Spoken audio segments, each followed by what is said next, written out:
All right, guys, welcome back to the overview of us summiting Mount Kilimanjaro. And we completed the Lemosho 8-day route. We had a private team of 4 and a team of 26 porters that helped us successfully summit the mountain.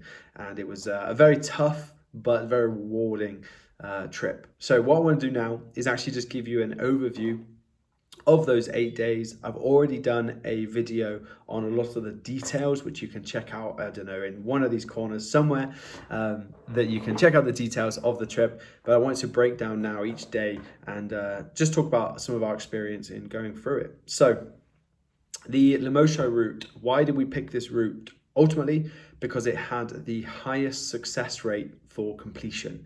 It gives you longer to adjust to the altitude.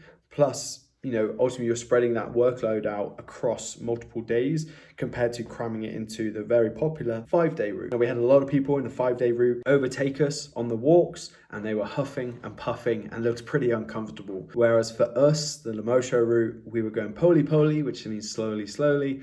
And we were able just to kind of step by step just make our way each day without having too much impact, without getting really out of breath or too strenuous. And that then, I think, really helped us when it come to the important days, which was day 4, and then also the summit day, which we'll delve into in more detail. Naturally, as you go up in altitude, it gets harder and harder to catch your breath, and your heart rate goes through the roof and your blood oxygen drops. So it's all about management of that. And we knew that with our team of 4, one of our guys, Gary, was potentially going to struggle with some of the movements just because of the lack of mobility that he has in his knees, which is again why we chose the Lemosho 8-day route, because the goal was not to compete, the goal was to complete, as our guides would tell us. So we were very grateful to go at a slower pace, even though it meant other people were overtaking us. And me and Josh struggled with that just because of our competitive nature, but we enabled us to complete and summit, and we're over the moon about that. So Lemosho route, I keep looking down my notepad here, just a heads up, is a total distance of 68 kilometers or 42 miles. Again, goes across an 8-day period. So day 1, you start at your hotel, wake up, they drive you, well, for us it was a couple of hours, to the Londerossi Gate, which starts at 2,200 meters of sea level. We arrived, the crew unpacked all of the bags whilst we sat and had some lunch and a cup of tea. It was very relaxed, kind of the nerves are building a little bit. After about an hour or 2, we started then our journey. Now, I mentioned in the other video is that I definitely overpacked my own bag. It was too heavy. But it was too late. I was committed. So you don't need as much as you think, especially for this starting day. You're going through a lot of the rainforest. I'll add some of the clips if I can. I packed loads of water, loads of snacks, loads of layers, backup layers, and I just didn't need hardly any of this stuff. What I needed was probably a couple of liters of water, 2 or 3 liters of water. I needed a couple of snacks, maybe some sweets, and honestly, some waterproofs. That's probably it. I didn't need all these spares and the extras. So you go from the, I hope I'm saying it right, but Londerossi Gate, 2,200 meters. You take about 6 kilometers through the forest, kind of making your way to, I think it's then Mount Kilimanjaro. I'm definitely saying that wrong, but hey, we're going to roll with it. And that was 2,780 meters above sea level. So you start to come up to above the clouds at this stage already. Initially, that first 100 meters for me, my heart rate went through the roof, just anxiety of starting and getting going. But actually, this wasn't too bad. This first day, you're kind of stepping into it, you just getting the groove going. It was good fun, and the guides were amazing. They lead you, they set the pace, they set the tone. You just do as your guides say, and you'll be good to go. But not much to report really for that day 1. You get to camp, and the tent will all be set up. If you've got one, the toilet will all be set up. We got to our first camp and there was loads of tents, loads of people already set up. And we were like, oh, where's our tent? And we went and found it. You'll see the video, and it's just incredible. There's this massive tent that we had. We were super lucky. Again, we paid for some of the extras because we needed it. But it was a very comfortable place to end the day. The toilets in the first camp were not great. So just a heads up on that. So day 2, now it'll be the first morning that you start to have some morning routine. So what that looks like is we would wake up around 6:15, 6:30. You would already have some hot water, some coffee, some tea available for you. Or this is what our experience was like with our Tesla travel. They would then also put out some water, hot water for washing. This is essentially your shower, and you could go outside of the tent and wash, do everything you need to do. At 7:15, they would start actually delivering breakfast for you. So breakfast, again, just a recap, we had porridge, we had then some eggs, some bacon, some sausage, some toast, some pancakes, and then also some fruit. Again, they're trying to get as much food down you as possible because you need that fuel. Maybe not for today, but for the coming days, you're definitely going to need it.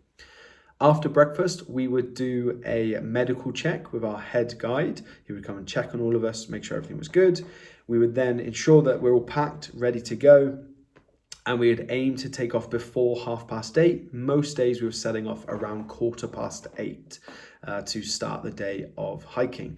They would always check your bag, what you have, and give you a reminder of what you're going to need every single day. One thing I would advise is actually trying to pack your bag as early as you can.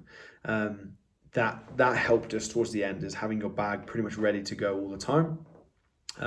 From a point of sleeping, we had these sleeping bags that went down to 21 degrees. They were roasting, they were super warm, barely needed thermals or anything like that. We did have a slight issue with condensation and they were getting wet, but it wasn't that bad. The team were amazing. They got our sleeping bags out at the next camp to dry them, things like that.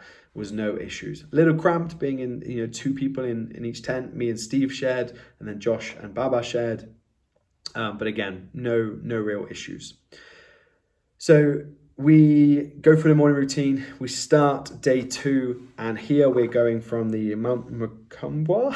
I can't pronounce it correctly, but we go from there to Shira 1, which is 5 kilometers, so it's not very far, but it is now going up to 3,505 meters up, so a lot more elevation.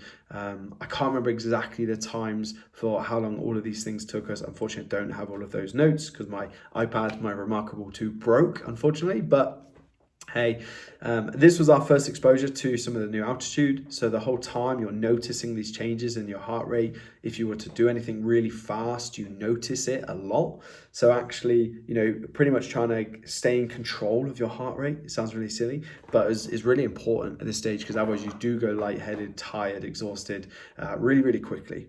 So day 2 went up to Shira 2. I think this was around 5 hours or so for us, just a stab in the dark. And then at this stage, it's kind of rinse and repeat. We have those, the tea breaks, which our team would set up. Nobody else I seen would have a table and chairs set up for a tea break. But we did, we were super lucky. And then we'd often still have a hot lunch. They try and bring this towards the end of the day after your climb, your hike for that day. So usually around 2 o'clock or whenever you get to camp. And then still have the dinner in the evening as well. So we went day 2, Shira 1, and then the following day, day 3, same thing, morning routine, wake up, pack your bag, off you go, medical check, do all of those things. We went from Shira 1 then to Shira 2, which now goes from 3,500 meters to 3,900 meters. So this time is only 400 meters of additional altitude, but it is now longer. This is now 7 kilometers.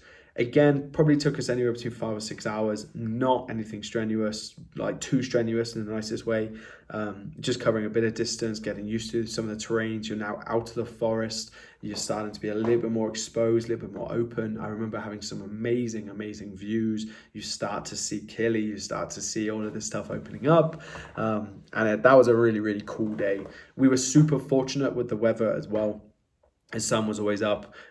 We had one day where it was raining, one day where it was windy, or raining in the evening anyway.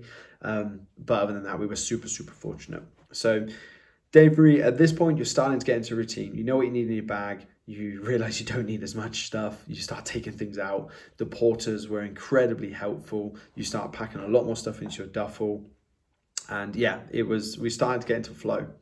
Then we got into day 4, which is where you go from Shira 2, 3,900 meters, up to Lava Tower, which is 4,630 meters high, and then down to Barranco, which is 3,960 meters.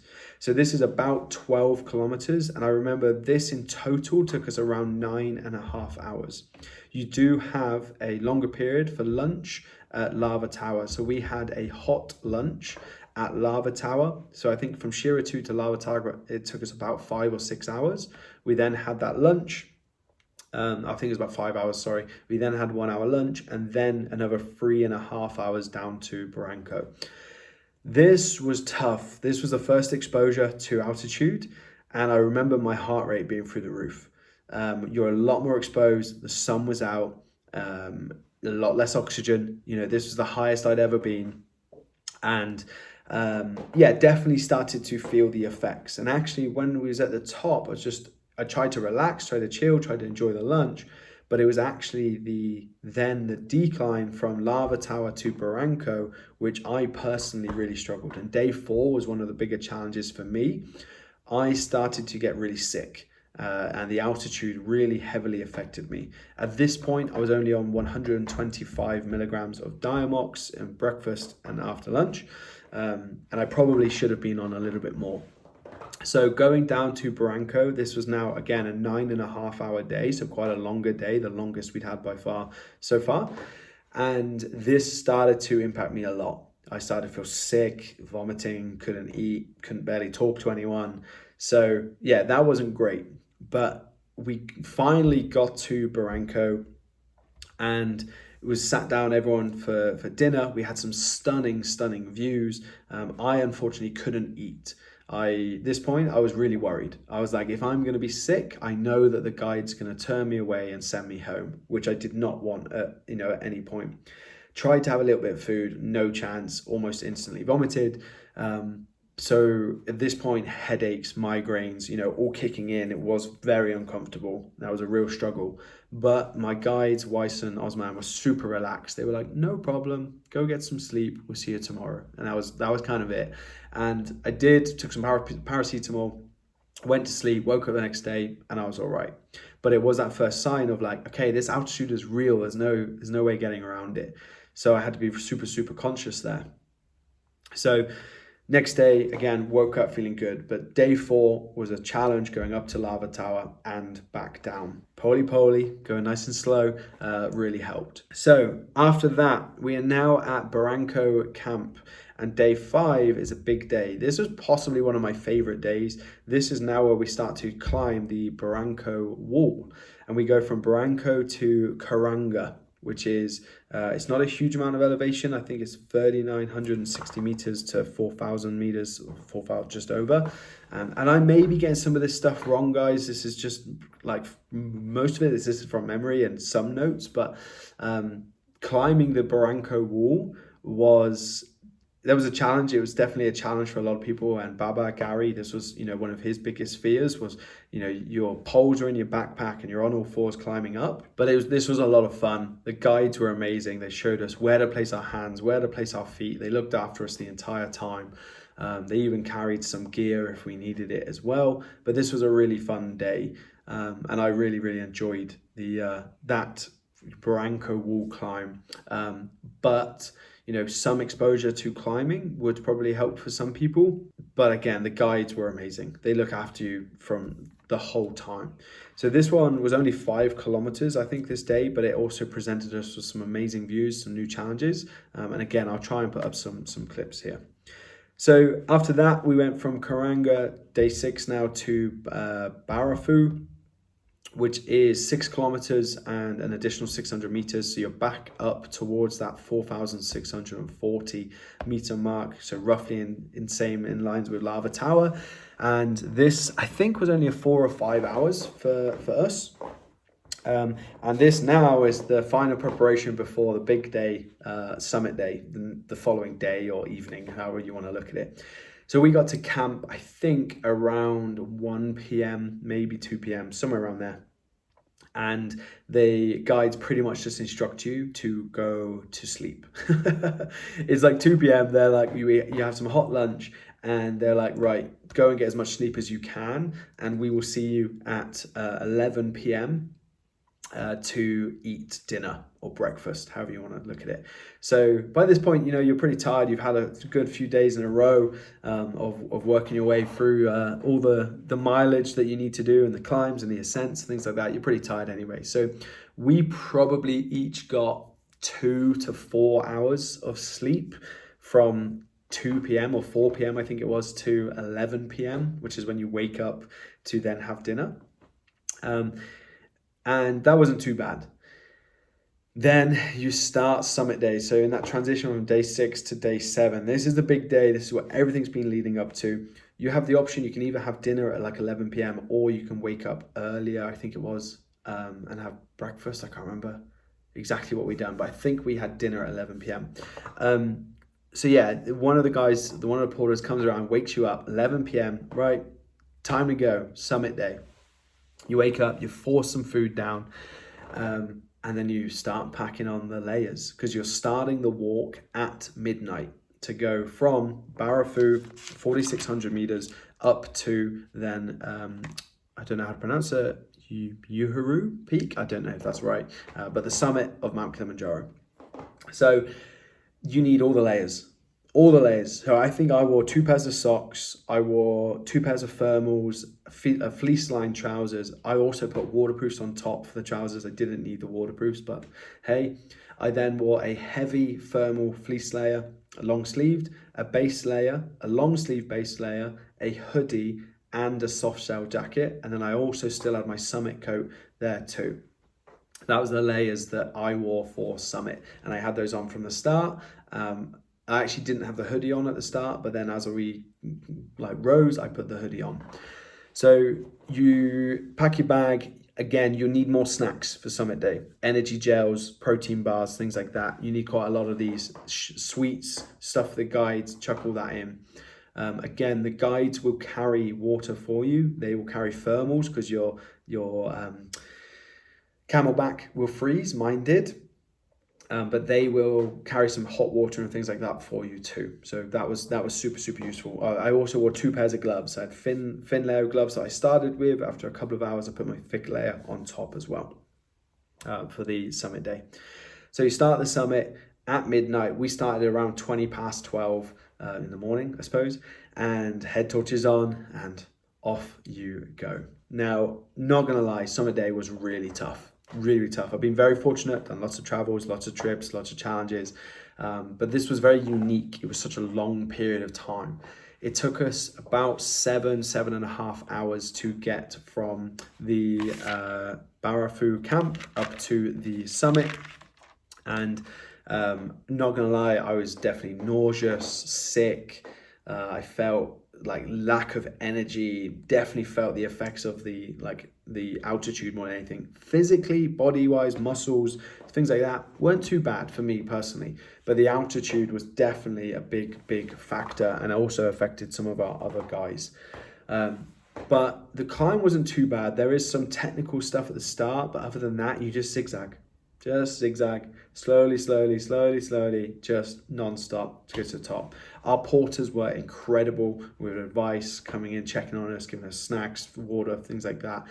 So they were amazing. But we managed to get up to the top. Again, 7.5 hours, somewhere around there. We summited at about 7:15 a.m., 7:20 a.m. I don't know, somewhere around there. One of our guys, I won't mention the name, really struggled, really struggled mentally more than anything, and just the effects of altitude. But again, the guides carried us through. So there's a few caveats. Is you work all your way up and the sun starts to rise, and we reach Stellar Point, which is about 200 meters of elevation shy of the actual summit. And this was like a huge celebration, huge relief. You're like, yes, we've made it to Stellar Point. And now you know that you're going to summit. But it was still another 200 meters of elevation to go, which doesn't sound like much. But after doing, 7 hours of hiking, you're exhausted, you're cold, your lack of oxygen, you feel sick. I was hurting. That was still not easy, even just to get from Stellar Point to then the actual peak itself. But you slog it through. I think we had to take 2 breaks just from Stellar Point to the summit, which was quite funny. But we got to the point, and relief, amazing. I might even try and add some of the video here, but so awesome to help Baba achieve his dream. So awesome to be able to accomplish it after all the build up, relief, and obviously just a personal challenge and the personal things that you have to overcome to achieve something like that. It was amazing. We spent probably 15 to 20 minutes at the summit, photos, videos, smiles, snacks, all of the above. One of our guys did have to have some oxygen at the top, but he was okay. He went to sit on a rock, and I think he said that God must have kicked the rock out of his way because he fell over. But hey, it was everyone was safe, everyone was healthy. There were other people that we crossed on the way down that were struggling. Some people had to be carried, some people had to be on oxygen and carried down, things like that. But the guides were there the whole time.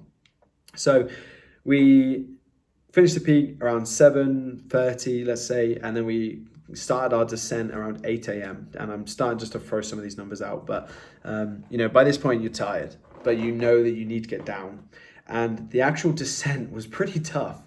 It didn't take us nowhere near as long. It took us probably 3.5 hours maybe to descend from that height of 5,895 meters. The descent was like gravel on the way down, so you could kind of slide, but slippy, pretty difficult. You're already exhausted. It wasn't easy, but it was very quick. So that was an advantage. We stopped probably after an hour to have like a little snack and just try and refuel as much as we can. Again, the porters were amazing, but at this point, your smiles and you're happy it's done. And making our way back to base camp. So we got down to, I think we got back to Barafu camp, and we had some quick lunch. I think we had a nap. The porters all sang us a song when we came back in, which was amazing.